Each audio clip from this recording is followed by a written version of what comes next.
Are you one of the 75% of contractors whose financial statements are inaccurate? Find out. Click on the link in the show notes and you'll get a free P&L and balance sheet check. This is Contractor Sense with Ruth King. Welcome to Contractor Sense. Here to discover ideas, tactics, news, and information that matters to your contracting business and you. I'm your host, Ruth King. This episode is sponsored by Financially Fit Business. Make your financial statements come alive. Stay financially healthy this year. Go to www.financiallyfit.business and get started today. Thank you for joining us. Here is how we will help your business and you. In 2021, 77% of consumers in the US, UK, France, and Germany use Google to find business information, according to a Statista report. Lead generation has changed over the years, but the truth is that contractors need to be where their clients are, and now it's online. Digital door knocking is nothing new, and contractors should leverage online tools to enhance marketing ROI and increase lead generation and conversion. So, I posed this question: what impact will the recent election have on digital door knocking? I specifically waited until after the election, no matter who won, to have today's guest, Jimmy Speyer, discuss demographic insights on consumer spending power, help HVAC contractors and other contractors be strategic in their marketing approach in 2025 and beyond. Jimmy, welcome to Contractor Sense. Thank you, Ruth. It's great to be here. Appreciate it. My pleasure. All right. So, nobody really thinks about it as digital door knocking. I don't think, most people haven't heard that term. Am I wrong? I don't hear it a lot. My wife actually came into my office about a year ago and was describing what we were doing, and we're just getting the company going. And she said, "So it's like digital door knocking." And I said, "That's absolutely what we're going to call it, because that's what it is." Yes. No, it is. It really and truly is. Back in the day, I'm probably dating myself, but we had the Fuller Brush salespeople. We had, what was the vacuum cleaner one? But people knocked on your doors with products and services, and that's how people got to know about them. Yeah, I remember as a kid having the brush guy come to our house, and my mom would buy brushes, and then there was the Schwanstruck, and it was not an uncommon occurrence. Yeah, encyclopedias. I forgot encyclopedias. How can I forget the encyclopedias that used to come door to door too? So, now we've got Google. We're over the slide rule age. We're over the, calculators that just added, subtracted, multiplied, and divide. And, they now basically are we're tethered to our mobile phones, which have so much more power than those initial calculators did. So talk about, what are the rules about digital door knocking? Do you think, is it something that's going to change now, or do you think it's going to just stay the same? Well, I think that depends a little bit on how you define that. So the term first came into existence, as far as we can tell, about 10 years ago, and it was really initially being used to describe the concept of using the tools like Facebook, Angie, Google, to basically digitally reach customers. It really wasn't replacing door knocking. It was doing advertising. So digital door knocking has a nice ring to it. But in its first iteration or conception, it was really about the idea of, why don't we just try and get in front of homeowners directly through digital advertising? And that's really how that came to be. When we talk about digital door knocking today, we are actually thinking in an outbound term. And that's really the difference in this market, is when you look at demand capture tools like Google, Angie, all of them, they're really good and really powerful at trying to help you capture demand, existing marketplace interest, and get in front of people who are looking for your goods and services. Whereas if you think about what door knocking was doing originally, when first instituted, 100 years ago, it was going to the customer to bring that conversation directly to them and not waiting for them to find you. And so when we think about what is digital door knocking, we're talking about taking a digital approach to get in front of having that conversation directly with the homeowner by being able to email them, being able to call them, being able to have SMS conversations, but basically using a digital medium to go directly to replacing walking from house to house versus doing an advertisement only based approach. So this is somewhat of an education process too. Am I understanding this correctly? Yes, the market has generally existed in a very like binary way. You have a lot of investment in digital advertising, which Google and other platforms have built a giant business on top of. Sure. Uh-huh. And so, 5, 10, 15% gross revenue often spent in home services on lead generation on those tools. Not uncommon. As you get bigger, you can often find some efficiency there. But for a medium or small size business, 10, 15% is not an abnormality at all. So you have that polar end. And then you have really just human based marketing, is what I would call it, which is going to B&I groups, knocking on people's doors, going and doing networking events, home shows, all the things that require that I physically go to the place and do that.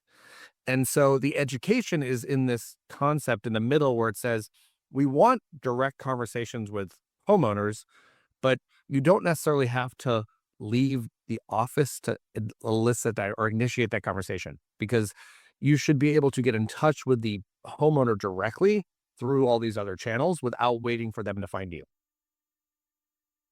It just went through my head. It's just crazy.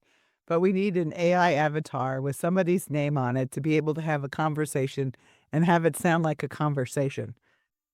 Oh, we're so close. As I think it's funny you bring that up, Ruth. My CTO, he and I have this conversation all the time about how do we pull AI into our platform for our customers, and it's around helping them develop better messaging, helping them automate outreach, helping them basically make decisions when they see this, we do that. But really, eventually, the dream is to get it to the point where it's making those touch points and those calls for you in a way that is not onerous on the homeowner, right? That if you're gonna send a robot to make calls for you, that sounds like a robot. Forget it. Yeah, Yeah. you're not helping yourself. You're hurting yourself. Yeah. But we're already seeing that the market is getting pretty close to being able to deliver on that promise, and I would expect we're less than 2 years away. Yeah. Well, I can imagine the regulations that are going to come out about that. They're already starting. So they're really kind of just porting over existing spam call rules and regulations, but they probably are ill suited to the exact execution that's going to be employed. So it'll be interesting to see how that evolves. Yeah. I mean, think about it this way. Somebody sounds like me or somebody sounds like you. And if you look at, I have an avatar. And if you look at my avatar, yes, I had to do what I wanted to say, but it sounds exactly like me. Mhm. Yeah, that getting that voice, and then there are rules actually already on the books around having to identify if you are not a real person making a phone call, like having to say, I am not a real human being. So how that gets pulled in and making sure that we're not making the experience for the homeowner a negative, I think is really important. Yeah, absolutely. Before we take a break, if somebody wants to get in contact with you, how do they do it? Go to our website. It's glasshouse.biz, or just shoot us an email, team@glasshouse.biz. But our website, you can book time on our calendars. You can see videos of our product. We're pretty open book on all of those things. Very good. Thanks for listening to Contractor Sense. We will be right back. Imagine you had total freedom. You didn't have to worry about money. You didn't have to be a slave to your business. The words, I can't, are eliminated from your vocabulary. What if you could do what you want to do, whenever you want to do it? A financially fit business could give you that freedom. How? By knowing what your financial statements are telling you and taking action based on what they say. You can do this in less than 10 minutes a month, at an investment of less than taking your family out to dinner once a month. And if your financial statements are a mess, you can get help. Go to www.financiallyfit.business or click on the QR code below to get started today. We're back. Thanks for listening to Contractor Sense. I'm speaking with Jimmy Speyer, and we're talking about digital door knocking. And Jimmy's business is Glass House. So let's talk a little bit about Glass House. And I apologize. I usually start with that. So let everybody know what Glass House is all about. So thank you. No worries, Ruth. So what we are doing with our home service partner, so we work with just home service businesses, is we are helping them find a way to get in touch with the neighbors around existing jobs. That's the most basic way to describe it. So when you do a job at my house, the best possible customers for you are probably on both sides of my house. And historically, the way that that would come about is you would knock on their door or put a door Right. hanger. Yeah. And my background is in B2B sales. I helped 3 different software companies sell over $50 million worth of software as a chief revenue officer and a vice president of sales. And what I saw was how we did that was we would go outbound. We defined who we wanted and we went to them. We didn't really wait for them to come to us. And what we really have built here is a way for that to exist in home services. You can now call those neighbors directly. You can email those neighbors directly. You can get in touch with them through SMS. So here's a way to basically dominate a neighborhood by being able to leverage a job into a job into a job, because home density is so much greater in this country than most people actually realize. Oh, it Most is. Yeah. most home service businesses could live on like 3 neighborhoods if they really, really dominated them. Yeah. I mean, I tell all people who are thinking about starting a business, and they say, well, how do I get my customers? And I tell them, drive a truck in a neighborhood that you want to be in every Saturday morning. Within a year, you'll own that neighborhood. And they all do. And it's shocking that it's that simple, but it really is. All of these things play together too, which I think is really important, is they all play together because you have omni-channel, right? So you say, well, we're doing Facebook ads and Google ads and radio. I'm like, okay, that's one piece. We're doing physical mail. Okay, that's another piece. We're doing truck advertising. That's one piece. What about digital? What about direct email? What about SMS? What about phone calls? What about all of these pieces together? When you start to layer them on top of each other, you can get a lot of magic can happen. Absolutely. And it really and truly does work. Yep. We see it Hmm. with our customers. I see it with my own home service business. I own a home service business as well. And so we employ all of these tools to test them and make sure that they work before we give them to our customers. And we see a lot of efficiencies that can be had by basically adding in kind of newer channels, especially when not everyone's doing them. Like my sales philosophy has always been, if I could just be different, often that's enough. I don't even like better, but we're different. I'm just offering something different. If you're offering it different and you're offering because it's different, it's unique, and people will talk about it. And that's essentially where it definitely goes. So, basically what you're saying to me, if I'm understanding you correctly, is we can be much more cost efficient because marketing becomes affordable and personalized. Is that right? Yeah, reduce your TAM to the neighborhoods you want. So when you think about TAM, total addressable market, or your ideal avatar customers, right?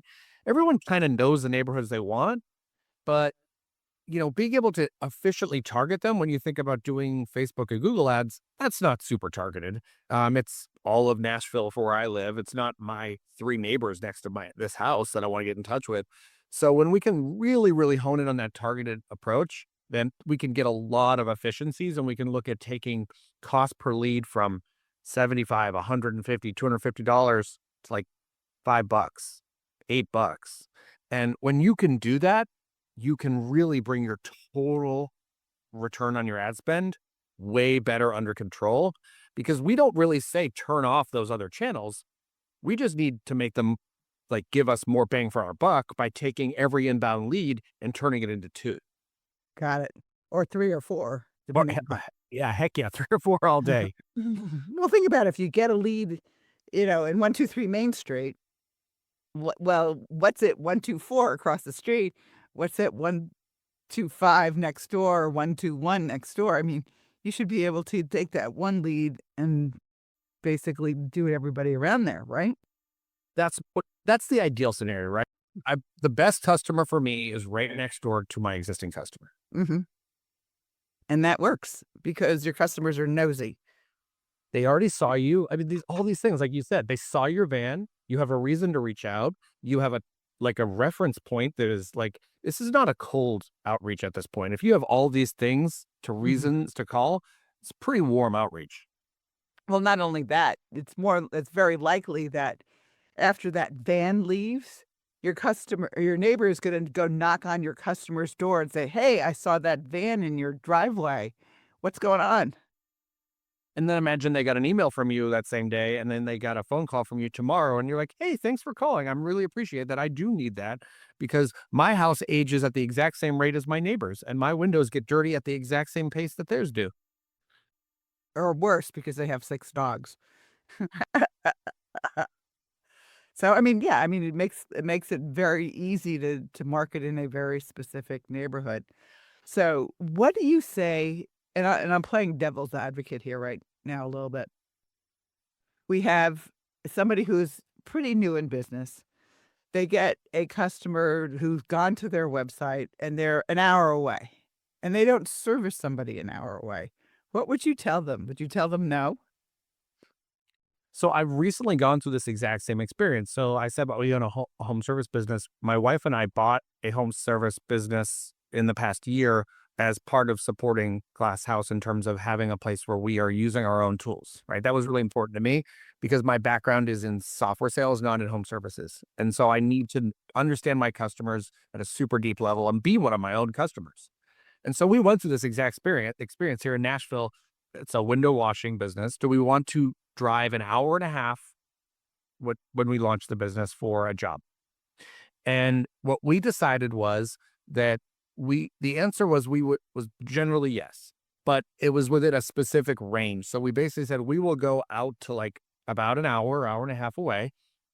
And if we don't have another job to do, then I'll do that job because I want my staff and my team to have experience training. But over time, the goal is exactly to grow the business so that my team is actually able to cover all of that territory, or I am able to basically reduce the size of my territory with a much higher amount of density. But on day one, we did go because I wanted my team to actually have jobs to do. That was really important to me because I felt like from a morale and team perspective, having them sitting around turning down business was less useful than having them get more experience. Got it. Okay, cool. I would say Sure. long term though, I would say no, right? Like when I have the ability to basically say, no, we want to continue to pack this in, we want to have better density, we want to have more focus, then I would say we don't service that area. But also I've built relationships with 4 other vendors in the larger area. Let me send you one of them. Yeah, that's what I would do at that point. Is like refer it. Yeah. And we have 3 or 4 other vendors in town that do a lot of, like, some of them do what we do as well. They'll do windows or they'll do soft wash or whatever it is. And we'll if the job's not right for us, we'll send it to them. That's totally fine. We're here to help the homeowner, not just to say yes to jobs we're not going to be able to be very successful at. Yeah. All right, Jimmy, give us the website one last time, please. Absolutely. It's www.glasshouse.biz. And you could, like I said, check out a video, contact us on the website, or even book a time to chat on our calendar there. Terrific. Thank you. Appreciate you joining me today. Thank you, Ruth. I appreciate it. And thanks to all of you for joining us. Choose one thing that you discovered and implement it in your business. These ideas, tactics, and strategies help you make more money, have more free time, and give back. If you like today's program, spread the word. Please review this podcast on any device you're listening to it on. Help a fellow contractor make more money too. For comments or questions, call me at 770-729-0258 or email Ruth King at hvacchannel.tv. Thanks for listening. Have a great and profitable day.